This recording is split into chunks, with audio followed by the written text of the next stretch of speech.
Hello दोस्तों, आज हम लोग दोस्तों एक भारतीय जनजातियों का जो टॉपिक है दोस्तों, ये छूट रहा था, इसे मैं आज कवर कर लूँगा और उसके बाद में ये पढ़ाने के बाद आप लोग का जो भारत का भूगोल का सेशन है दोस्तों, वो अच्छी तरीके से पूरी तरह से समाप्त हो जाएगी। और फिर हम लोग नेक्स्ट जो सेशन चलेगा दोस्तों, वो सीरीज चलेगी आपका बायोलॉजी का। ठीक है, अगर कोई अन्य सब्जेक्ट चाहिए तो आप आज ही कमेंट बॉक्स में लिखेंगे दोस्तों, तो मैं दूसरे सब्जेक्ट भी मैं ला सकता हूँ, चाहे हिस्ट्री हो। ठीक है, एक विकल्प है दोस्तों, हिस्ट्री में कोई जैसे आपका एंशियंट हिस्ट्री हो या मिडाइवल हिस्ट्री हो या मॉडर्न हिस्ट्री हो, है ना, ये भी शुरू कर सकते हैं। ऐसे मेरा विचार है दोस्तों, साइंस का बायोलॉजी का जो आपका सेशन है ये जारी किया जाए। ठीक है, आइए शुरुआत करते हैं दोस्तों भारतीय जनजातियों के बारे में। ठीक है, मैं गायब हो जाता हूँ, ठीक है, ताकि अच्छे तरीके से आप लोगों को मैं ये समझा सकूं और आपको भी पीडीएफ अच्छी तरीके से दिख सके। ठीक है, आइए देखते हैं दोस्तों। भारतीय संविधान के अनुच्छेद 366 के क्लॉज 25 के अनुसार जनजाति के से तात्पर्य उन जनजातीय समुदायों के अंशों या समूहों से है जो संविधान के अनुच्छेद 342 के तहत अनुसूचित जनजाति के रूप में माने गए हैं। ठीक है, यानी कि कुछ संविधान प्रावधान जो किया गया है दोस्तों कि 366 के 25 के अनुसार जनजाति से तात्पर्य उन जनजातियों समुदायों के अनुसार अंशों या समूहों से है जो संविधान के 342 के तहत अनुसूचित जनजाति के रूप में माने गए हैं। देखिए दोस्तों, ये जो अनुसूचित जनजाति जिसके इंग्लिश में हम लोग कहते हैं शेड्यूल्ड ट्राइब कहते हैं दोस्तों, इसका क्या क्या लक्षण होता है? इसका लक्षण ये होता है कि ये समाज से अलग रहना चाहता है ना, ये जंगलों में रहा करता है और इसका जो प्रवृत्ति होता है दोस्तों, ये शर्मीले प्रवृत्ति के व्यक्ति होते हैं। इनके जो शरीर का बनावट होता है दोस्तों, इसके शरीर का बनावट भी कुछ भिन्न रहता है। ठीक है, तो ये सब ध्यान में रखने का प्रयास कीजिएगा दोस्तों कि ये अक्सर ये शर्मीले प्रकृति के होते हैं, है ना। ये प्राकृतिक चीजों में ये ज्यादा ये निवास करने का प्रयास करते हैं, कि जंगली एरिया में ये ज्यादातर निवास करते हैं दोस्तों। ठीक है, ये सब क्राइटेरिया है दोस्तों अनुसूचित जनजाति के रूप में घोषित होने का। ठीक है, जनजातीय विकास विभाग भारत सरकार के अनुसार भारत में जनजातीय समुदायों की संख्या लगभग 550 है दोस्तों। ठीक है, राष्ट्रीय जनजातीय अनुसंधान संस्थान दोस्तों नई दिल्ली में स्थित है, यानी नेशनल ये ट्राइबल रिसर्च इंस्टीट्यूट कहाँ है दोस्तों? नई दिल्ली में स्थित है, इसे आप ध्यान में रखेंगे। वहीं बात करें दोस्तों 2011 की जनगणना के अनुसार भारत में जनजातियों की संख्या कुल जनसंख्या का दोस्तों 8.6% है, जितना भारत का जनसंख्या है दोस्तों उसका 8.6% आपका जनजातीय समुदाय के लोग ये निवास करते हैं। ठीक है, वहीं बात करें दोस्तों अगर जनसंख्या की दृष्टि से सबसे अधिक जनजाति वाला राज्य कौन सा है दोस्तों? तो मध्य प्रदेश है। जनसंख्या की दृष्टि से सबसे अधिक आपका ये जनसंख्या वाला राज्य कौन है दोस्तों? मध्य प्रदेश है। कितना है दोस्तों? 1,53,16,754 व्यक्ति हैं। ठीक है, ये 2011 के आंकड़ा है दोस्तों। वहीं बात करें दोस्तों प्रतिशत के आधार पर, तो प्रतिशत के आधार पर मिजोरम में सबसे अधिक जनजातीय संख्या है। ठीक है, ये प्रतिशत आधार कहने का मतलब हुआ दोस्तों जितना व्यक्ति, यानी कि अगर मान लिया जाए कि मिजोरम में 100 व्यक्ति है तो 100 में से लगभग ये 94 व्यक्ति क्या है, लगभग आपका ये 94% व्यक्ति दोस्तों आपका एसटी ही है। कहां पर? तो ये बात कर रहा है दोस्तों मिजोरम का। ठीक है, तो यानी कि जनसंख्या, लेकिन अगर बात करें दोस्तों कि मध्य प्रदेश की जनसंख्या का, यानी कि मध्य प्रदेश की जनसंख्या में जितनी जनसंख्या है दोस्तों उसमें से आपका ये 1,53,16,784 व्यक्ति आपका जनजातीय संख्या, यानी कि अगर काउंटिंग में देखा जाए तो मध्य प्रदेश में ज्यादा है, लेकिन प्रतिशत के आधार पर देखा जाए तो आपका मिजोरम में सबसे अधिक है। ये प्रश्न पूछे जाते हैं दोस्तों। संविधान के निवासीमा संविधान संशोधन 2003 के द्वारा राष्ट्रीय अनुसूचित जनजाति आयोग का स्थापना दोस्तों अनुच्छेद 338 के क के तहत किया गया है। ठीक है, जनजातीय आयोग की स्थापना कब किया गया है दोस्तों? 2003 में निवासीमा संविधान संशोधन के तहत। ठीक है, ये दोस्तों अब ये संवैधानिक संस्था बन चुका है। ठीक है, ये सब जो आयोग है दोस्तों, राष्ट्रीय अनुसूचित जाति आयोग, राष्ट्रीय अनुसूचित जनजाति आयोग, ठीक है, ये राष्ट्रीय महिला आयोग, ये सब के बारे में हम लोग दोस्तों संविधान के जो लेक्चर चला था दोस्तों उसमें किया गया है। अगर आप लोगों ने ये संविधान का क्लास नहीं किए हैं तो हमारे YouTube चैनल में जाएंगे दोस्तों, तो वहाँ पर प्लेलिस्ट बना हुआ है।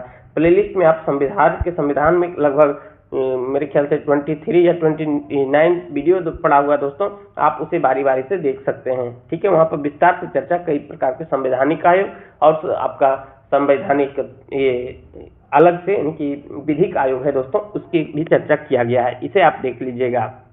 ठीक है, अगर बात करें दोस्तों कि राष्ट्रीय अनुसूचित जनजाति आयोग के प्रथम अध्यक्ष कौन थे, तो प्रथम अध्यक्ष थे दोस्तों US देवर थे। ठीक है, वहीं बात करें दोस्तों कि 2011 के जनगणना के अनुसार भारत की सबसे बड़ी जनजाति कौन है दोस्तों, तो भील जनजाति है। बहुत इंपॉर्टेंट प्रश्न बनता है इसे दोस्तों, जो बराबर क्वेश्चन पूछी जाती रही है। यानी कि भारत में सबसे ज्यादा संख्या में जो जनजाति पाए जाते हैं दोस्तों, वो कौन सी जनजाति पाए जाते हैं, भील जनजाति पाए जाते हैं, जो मुख्य रूप से मध्य प्रदेश और राजस्थान वाले एरिया में ये पाए जाते हैं। आगे हम देखेंगे कि कौन सा जनजाति किस राज्य में पाए जाते हैं दोस्तों, ठीक है। तो ये प्रश्न पूछा जाता है, भारत की सबसे बड़ी जनजाति कौन है दोस्तों, भील जनजाति है, जो लगभग 1,69,00,000 सिर्फ भील जनजाति है भारत में दोस्तों, ठीक है। वही बात करें दोस्तों, भारत की दूसरी सबसे बड़ी जनजाति कौन सी दोस्तों, गोंड जनजाति है, ठीक है। तीसरे स्थान पर संथाल है। तो तीनों को आप ध्यान रखेंगे कि सबसे ज्यादा कौन है दोस्तों, तो सबसे ज्यादा आपका भील जनजाति है, उसके बाद में आपका गोंड जनजाति है, और उसके बाद में आपका संथाल जनजाति है, ठीक है। आइए ये जितना पढ़े इसको एक बार हाईलाइट के रूप में देखें दोस्तों। 366 के क्लाउज 25 और 342 अनुच्छेद 342 इसमें जनजाति को परिभाषित किया गया है कि किस किस समुदाय को जनजातीय के रूप में इसे घोषित किया जाएगा। भारत में लगभग 550 जनजातीय समुदाय हैं दोस्तों। वहीं बात करें दोस्तों 2011 की जनगणना के अनुसार कुल जनसंख्या का लगभग 8.6% क्या है दोस्तों, आपका अनुसूचित जनजाति है, ठीक है। सबसे अधिक जनसंख्या वाला जनजातीय जनसंख्या वाला राज्य कौन सा है दोस्तों, तो मध्य प्रदेश है। वहीं प्रतिशत के आधार पर बात करें तो प्रतिशत के आधार पर सबसे अधिक जनसंख्या वाला राज्य मिजोरम है, ठीक है, जो 94.4% है दोस्तों। सबसे बड़ी जनजाति कौन है दोस्तों, भील है, दूसरे स्थान पर गोंड है, तीसरे स्थान पर संथाल है, ठीक है। वहीं बात करें दोस्तों 2011 की जनगणना के अनुसार भारत के सबसे कम जनसंख्या वाला राज्य कौन सा है, ये मेघालय नहीं होगा दोस्तों, ये गलत है। ये सबसे कम जो जनजातीय क्षेत्र है दोस्तों आपका उत्तर प्रदेश में है, इसे आप याद रखने का प्रयास करेंगे। 2011 की जनगणना के अनुसार भारत की सबसे कम जनजातीय संख्या वाला राज्य कौन सा है दोस्तों, उत्तर प्रदेश है। थोड़ा यहाँ पर मिसटाइप हुआ है, इसे आप संशोधन करके लिख सकते हैं दोस्तों कि सबसे कम जनजातीय संख्या वाला राज्य कौन सा है दोस्तों, तो यूपी है। जबकि बात करें अनुसूचित जाति वाला सबसे ज्यादा संख्या वाला, तब आपका उत्तर प्रदेश हो जाएगा, ठीक है। ये कम वाला में ये कम अनुसूचित जनजाति यूपी और सबसे ज्यादा अनुसूचित जाति ये यूपी है, मेघालय गलत आंसर है दोस्तों, ठीक है। वहीं बात करें दोस्तों कि सबसे अधिक जनजातीय संख्या वाला राज्य मध्य प्रदेश है। ये तो बता ही दिए कि सबसे ज्यादा मध्य प्रदेश में और सबसे कम उत्तर प्रदेश में।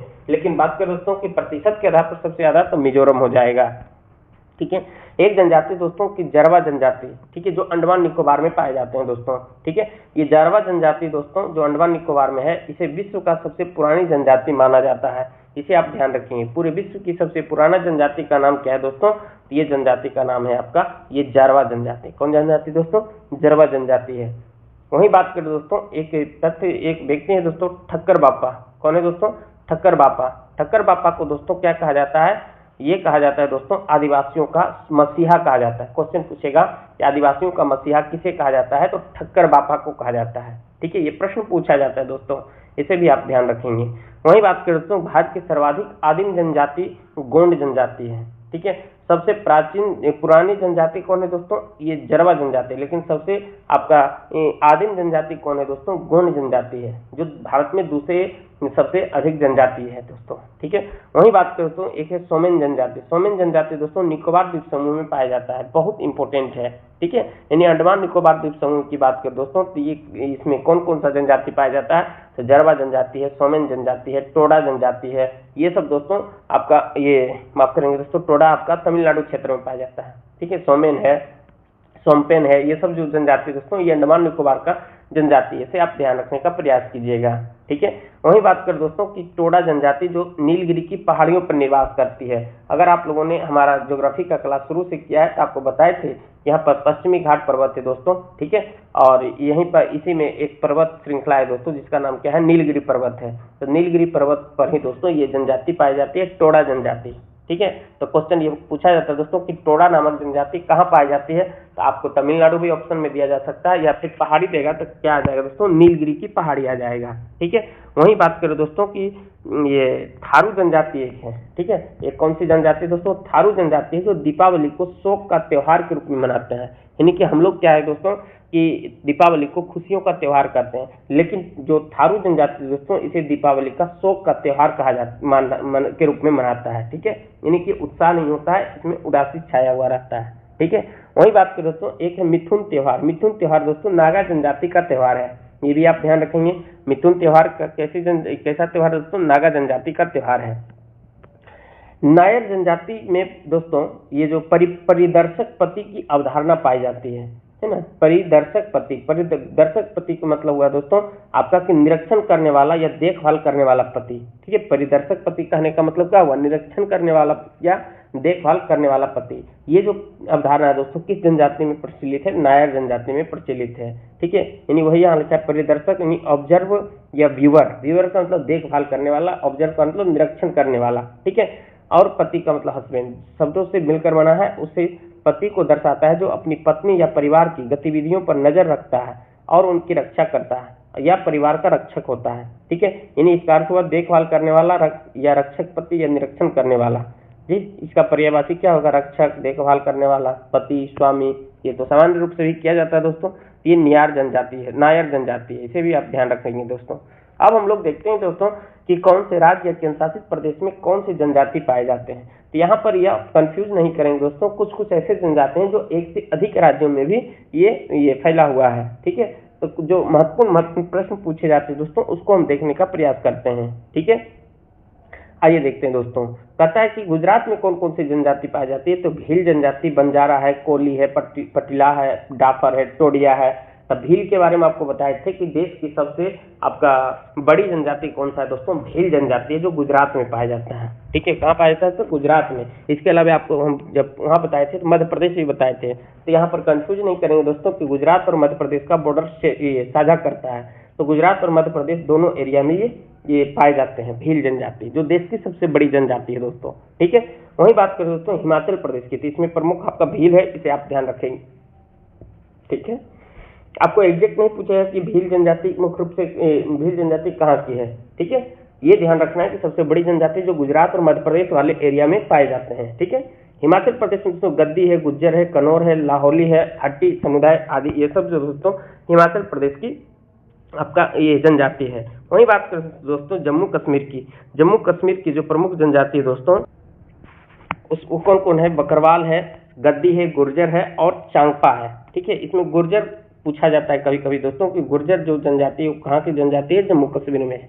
ठीक है, केरल की जनजाति दोस्तों कादर है, उराली है, मोपला है, इरूला है, पिनियान है, चेंचू है। इसमें कौन सा पूछा जाता है, तो चेंचू के बारे में पूछा जाता है। चेंचू कहाँ की जनजाति है, मुख्य रूप से ये केरल की जनजाति है। मध्य प्रदेश में कौन कौन आ जाएगा दोस्तों, भील आ जाएगा, लंबाड़ी, बंजारा आ जाएगा, गोंड आ जाएगा। ठीक है, अबू झमारिया आ जाएगा, मुरिया, बैगा, कोल, मुंडा आपका झारखंड में भी मिलेगा दोस्तों देखने का। ठीक है, असुर है, खैरवार है, ये सब दोस्तों ध्यान रखेंगे। ठीक है, छत्तीसगढ़ की बात करें तो छत्तीसगढ़ में भुंजिया है ना, मुरिया है, कमार है, कोरबा क्षेत्र भी है दोस्तों छत्तीसगढ़ में, है ना, मारिया, हलबा, बैगा, ये सब जो दोस्तों ये आपका ये छत्तीसगढ़ की जनजाति है। वही बात करें दोस्तों महाराष्ट्र में कौन कौन है दोस्तों, तो वारली है, बंजारा है, कोली है, चित्पावन है और गोंड है। देखिए चित्पावन एक आपका ब्राह्मण भी होता है दोस्तों, चित्पावन ब्राह्मण, लेकिन ये अनुसूचित जनजाति भी है दोस्तों चित्पावन, ये महाराष्ट्र का, ये थोड़ा ध्यान रखने का प्रयास कीजिएगा। ठीक है, वही बात दोस्तों मणिपुर वाला मोस्ट इंपोर्टेंट है दोस्तों, कुकी मैती का बहुत संघर्ष चल रहा है। ठीक है, बहुत दिनों से ये संघर्ष चल रहा है, कुकी मैती संघर्ष। तो ये प्रश्न पूछा जा सकता है दोस्तों कि कुकी और मैती कहाँ की प्रमुख जनजातियां हैं, तो मणिपुर की जनजाति है। ठीक है, इसके अलावा नागा है, अंगामी है, ये सब जनजाति भी है दोस्तों।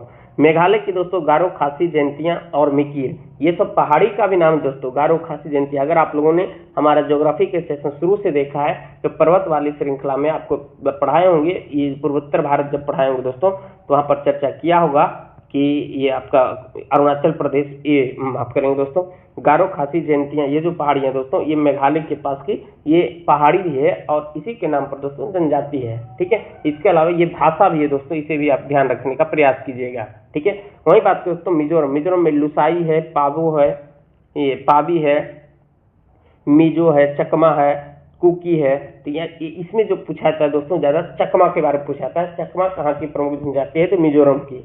वही बात दोस्तों नागालैंड में कौन कौन है, नागा आ जाएगा, अंगामी, मिकिर आपका मेघालय में भी है। ठीक है, उड़ीसा की बात करें तो उड़ीसा में कौन कौन है, जुआंग है, खरिया है, मुंडा है, संथाल है, हो है, कोल है, औराव है, चेचू है, चेचू केरल का भी था दोस्तों, गोंड है, सोंड है, ढुंगरिया है, कोंड है, बोंडो है, ये सब उड़ीसा का प्रमुख जनजाति है दोस्तों। इसमें ज्यादा ध्यान रखेंगे मुंडा, संथाल हो, ये सब है दोस्तों, ठीक है।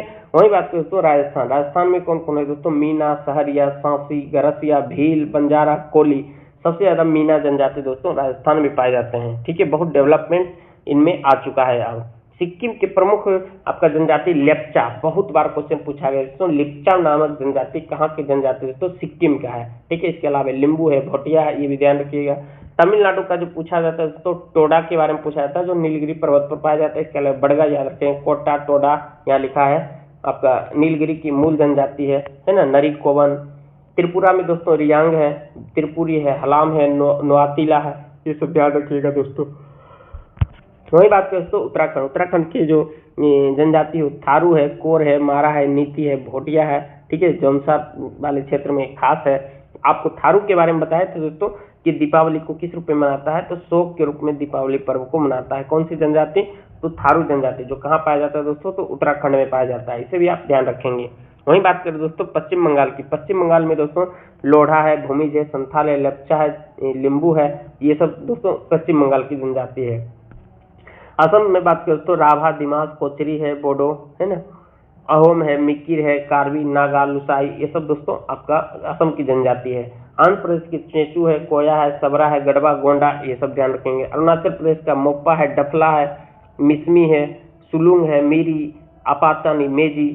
आपको बताया था दोस्तों कि जो पूर्वोत्तर भारत की बात करें तो पूर्वोत्तर भारत के जितने भी पहाड़ हैं दोस्तों, और पहाड़ी का नाम जो है दोस्तों ये आपका ये जनजाति के नाम पर ही पड़ा है, इसे आप ध्यान रखिएगा। तो आपको पढ़ाए होंगे डफला, मीरी, अबोर, मिसमी, ये सब दोस्तों आपका ये असम, अरुणाचल प्रदेश, ये सब के एरिया का क्षेत्र है, ठीक है। ये भी ध्यान रखिएगा।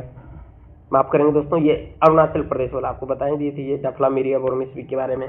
झारखंड की बात करें तो झारखंड के प्रमुख संथाल है, जनजाति संथाल, मुंडा, हो, ओराव, बिरहोर, कोरबा, असुर, भुड्डा, गोंड, सोरिया, भूमिज है ना। मुंडा आपको पता होगा, बिरसा मुंडा, जो कहाँ के तो दोस्तों झारखंड के ही थे, ठीक है। ये ध्यान रखिएगा। वही बात करें दोस्तों उत्तर प्रदेश के जो जनजाति दोस्तों थारू उत्तराखंड के भी जनजाति था दोस्तों, ठीक है। क्योंकि उत्तराखंड उत्तर प्रदेश की सीमा साझा करता है, इसलिए दोनों जगह ये देखने को मिलता है। नायक, ओझा, पठारी, राजगोंड, अनुसूचित जनजाति, ये सब मिला है बाद में दोस्तों। कर्नाटक में कौन कौन है दोस्तों? बेडार है, टोडा है, हक्की, पक्की, जेनु, कुरुबा, कोडावा, कोंडा है ना, कपूस, सोलाग, ये सब दोस्तों कर्नाटक का प्रमुख जनजाति क्षेत्र है। लक्षद्वीप का वारसी है। अंडमान निकोबार वाला बहुत इंपॉर्टेंट है दोस्तों, अंडमान निकोबार ओंज है, जरवा है ना, जारवा है, सेंटलीज है, अंडमानी है, निकोबारी है, सोमपेन है, ये सब दोस्तों बहुत इंपॉर्टेंट है। कई बार क्वेश्चन पूछा गया है कि जरवा नामक जनजाति कहाँ की जनजाति है? अंडमान निकोबार की। और जरवा के बारे में ही बताए थे, सबसे पुरानी जनजाति है, ठीक है। तो दोस्तों इस प्रकार से ये जो किस किस क्षेत्र में पाया जाता है ये प्रश्न पूछा जाता है। फिर आगे देखते हैं हम लोग टोडा जनजाति नीलगिरी पर्वत पर पाया जाता है दोस्तों, ठीक है। ये जनजाति पशुपालक होते हैं तथा भैंस पालने का काम करता है, यानी पशु पालने का कार्य करता है ये टोडा जनजाति। वही बात दोस्तों संथाली लोग जो पुजारी करता है, संथाली लोग जो पुजारी को क्या कहता है दोस्तों? नायक कहता है। संथाली लोग पुजारी को किस नाम से जानते हैं दोस्तों? नायक के नाम से जाना जाता है। और आदिवासियों का मसीहा किसे कहा जाता है दोस्तों? ठक्कर बापा को कहा जाता है, ठीक है।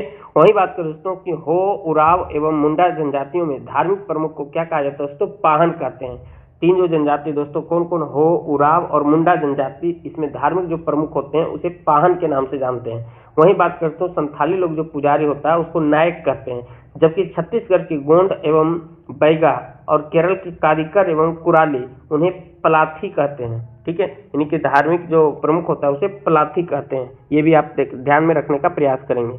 अब बात करें दोस्तों जनजाति की शैक्षणिक संस्था होती है जिसे क्या कहते हैं दोस्तों? युवागिरी या घुमकुड़िया कहा जाता है, ठीक है। जनजातियों की जो शैक्षणिक संस्था होती है दोस्तों उसे युवागिरी कहा जाता है या फिर इसी को घुमकुड़िया के नाम से जाना जाता है, ठीक है। युवागिरी जनजातियों के शैक्षणिक संस्था को क्या कहते हैं दोस्तों? युवागिरी कहते हैं या घुमकुड़िया कहते हैं। वही बात करें दोस्तों कि नाच गाकर अपनी जीविका कमाने वाली दक्षिणी राजस्थान की जनजाति को गरासिया कहते हैं। गरासिया जो जनजाति है राजस्थान की जनजाति जो नाच गाकर अपनी जीविका को पालन पोषण करती है, ठीक है। वही बात करते हैं गोंड जनजाति की बोली में गीत को पाटा और गाने को वराना कहते हैं। गोंड जो जनजाति दोस्तों, जो कि दूसरी सबसे बड़ी जनजाति है, ठीक है, ये गीत को पाटा कहते हैं और गाने को वराना के नाम से जानते हैं। वहीं बात करें दोस्तों कि ददरिया, कर्मा और सुआ गोंड जनजाति के प्रमुख लोक नृत्य हैं, ठीक है, ये ध्यान रखने का प्रयास कीजिएगा। अगला है दोस्तों कोरवा। कोरवा आदिवासी में पुनर्विवाह को मैयारी कहते हैं, ठीक है। कोरवा आदिवासी में जो पुनर्विवाह करते हैं, फिर से जो विवाह करता है दोस्तों, उसे मैयारी कहते हैं, ठीक है। वहीं बात करें दोस्तों बिरहोर आदिवासी। बिरहोर आदिवासियों को का निवास स्थान दोस्तों टंडा कहलाता है। बिरहोर आदिवासियों का निवास स्थान क्या कहलाता है दोस्तों? टंडा कहलाता है। वहीं बात करें दोस्तों लोहा गलाना असुर जनजाति का एक पारंपरिक पेशा है, ठीक है। लोहा गलाना जो एक जनजाति दोस्तों असुर जनजाति, ये इसका पारंपरिक पेशा है। आप देखते होंगे सामान्यतः कि बड़े बड़े शहरों में दोस्तों कि ये कई जगह अपना लगाता है झोपड़ा और वहाँ पर लोहा गला गलाकर विभिन्न प्रकार के लोह से बने हुए घरेलू उपयोग के लिए जो आपका टांगी होती है ना, बैठी होती है, ये सब बनाने का कार्य करता है दोस्तों, ठीक है। ये क्या कहते हैं उसको, कुदाल होता है, ये सब बनाने का कार्य करता है। कौन सा जनजाति दोस्तों? असुर जनजाति, क्योंकि इसको लोहा गलाना इसका पारंपरिक पेशा है। वहीं बात करें तो कि टोडा जनजाति मुख्यतः तमिलनाडु में निवास करते हैं, नीलगिरी पर्वत के पास। ये बता ही दिए थे दोस्तों, टोडा जनजाति बहुत इंपॉर्टेंट है। वहीं बात करें दोस्तों कि फंगांग पर्व से पहाड़ी खड़िया की आर्थिक स्थिति उजागर होती है, ठीक है। बिलमा नृत्य बैगा जनजाति जो छत्तीसगढ़ और मध्य प्रदेश और झारखंड द्वारा किया जाता है, ठीक है, नैगा जनजाति नृत्य होता है। बिलमा नृत्य किसके द्वारा किया जाता है? तो बैगा जनजाति के द्वारा किया जाता है। वहीं बात करें भुजिया जनजातियों में रसोई घर को लाल बंगला कहते हैं, ठीक है। ऐसे भी आप ध्यान रखेंगे, भुंजिया है, भुंजिया में रसोई की बात कर रहा है ना। भुंजिया जनजाति है दोस्तों, ये ध्यान रखिएगा कि जनजाति में रसोई घर को क्या कहते हैं दोस्तों? लाल बंगला कहते हैं, जो घर के बाहर रहता है। कमार जनजाति की आजीविका दोस्तों पारंपरिक रूप से बांस पर निर्भर करता है, ये भी ध्यान रखिए। कमार जनजाति का आजीविका किस पर निर्भर करता है दोस्तों?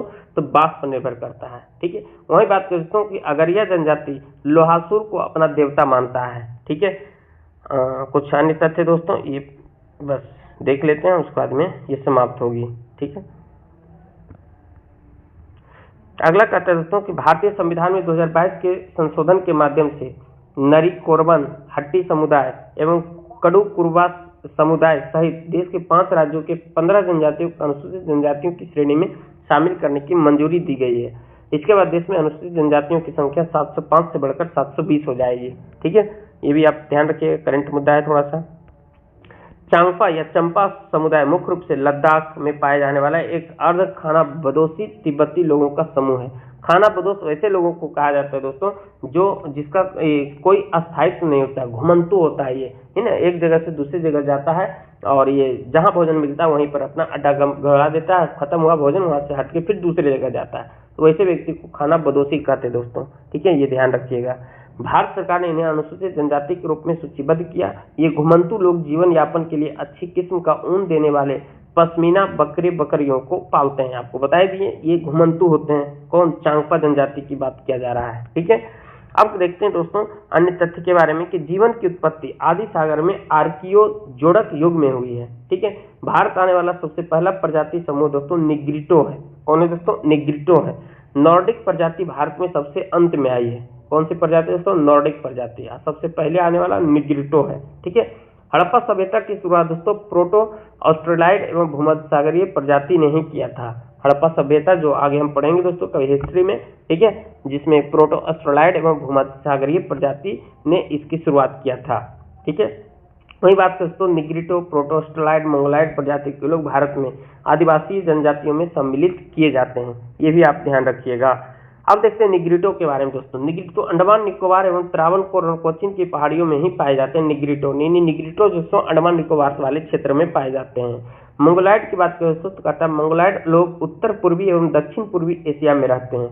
भारत में असम, हिमाचल प्रदेश और लद्दाख वाले क्षेत्र में मंगोलाइड पाए जाते हैं। नॉर्डिक दोस्तों उत्तर पश्चिमी भारत के लोग होते हैं। प्राच्य में कहता है दोस्तों कि सिंध, पंजाब और राजस्थान, गुजरात और महाराष्ट्र आदि के लोग क्या कहते हैं दोस्तों? प्राच्य कहलाता है। भूमध्य सागरीय की बात करें दोस्तों तो ये उत्तर भारत की उच्च जनजाति, इन लोगों से इन सबसे उतना ज्यादा प्रश्न नहीं पूछा जाता है दोस्तों, ठीक है। अरुणाचल प्रदेश से अरुणाचल हिमालय क्षेत्र में पश्चिम से पूर्व में बसी कुछ जनजातियां हैं। किधर से किधर दोस्तों? पश्चिम से पूर्व की ओर बसी हुई जनजाति है। कौन है? मोनपा है, डफला है, अबोर है, मिसमी है, नीसी है, नागा है। दोस्तों अगर आप लोगों ने मानचित्र ध्यान में रखे होंगे दोस्तों, आपको बताए थे जब हम पहाड़ी पढ़ा रहे थे तो वहाँ पर बताए थे कि अरुणाचल प्रदेश की पूर्व से पश्चिम की 3 पहाड़ियों को आपको ध्यान रखना है ना। ये आपको बताए थे डफला, मीरी, अबोर, मिसमी 4 पहाड़ियों को क्रम से बताए थे। तो यहाँ भी देख लीजिए डफला, अबोर, मिसमी है ना। ये जो डफला, अबोर, मिसमी ये सब जो दोस्तों पहाड़ियां हैं दोस्तों, ये पूर्व से पश्चिम से पूर्व की ओर है। तो पहाड़ी ये जनजाति के नाम पर ही रखा गया है। तो यहाँ से भी आप देख सकते हैं। नागालैंड की दोस्तों कोन्याक जनजाति दुनिया में हेड हंटर के नाम से जाना जाता है। कहा जाता है कि वे अपने दुश्मन का सिर धड़ से अलग करने को यादगार घटना मानते थे और चेहरे पर टैटू बनाकर उसका जश्न मनाते थे। ये ध्यान रखिएगा, यानी कि हेड हंटर कहने का मतलब हुआ दुश्मन के सिर को क्या करता था, धड़ से अलग कर लेता था और इसे जश्न मनाता था यादगार के रूप में, और उसका चेहरा पर टैटू बना लेता था। ठीक है, कौन सी जनजाति दोस्तों? नागालैंड की कोन्याक जनजाति। वहीं बात कर दोस्तों कि हालांकि आज हेड हंटिंग लगभग समाप्त हो चुकी है, यानी कि ये जो सर से धड़ को अलग करता है ये जनजाति का समाप्त हो चुका है। कोन्याक जनजाति को भारत के साथ साथ म्यांमार की भी नागरिकता प्राप्त है ना। ये पूर्वोत्तर भारत की बात कर रहा है दोस्तों, तो म्यांमार का भी नागरिकता प्राप्त है इसे। इनका गांव लोंगवा जो नागालैंड के मोन जिला में स्थित है, इसका कुछ हिस्सा म्यांमार में भी पड़ता है। ठीक है, तो ये था दोस्तों आपका इस ज्योग्राफी का ये लास्ट लेक्चर। अगर और कोई लेक्चर आप लोगों की नज़र में ऐसा लगता है कि छूट रहा है तो आप हमें कमेंट बॉक्स में जरूर बताएंगे दोस्तों, हम उसको लाने का प्रयास करेंगे। ठीक है, तो इस प्रकार से आपका ज्योग्राफी का ये सेशन यहीं पर समाप्त हो जाती है दोस्तों। अगर आप लोगों को ये सेशन अच्छा लग रहा है तो कमेंट बॉक्स में जरूर लिखें, और हमारा ये प्रयास है दोस्तों कि अगला जो लेक्चर चलेगा दोस्तों ये बायोलॉजी का लेक्चर चलेगा, इसे आप ध्यानपूर्वक देखेंगे। ठीक है, जय हिंद, जय भारत।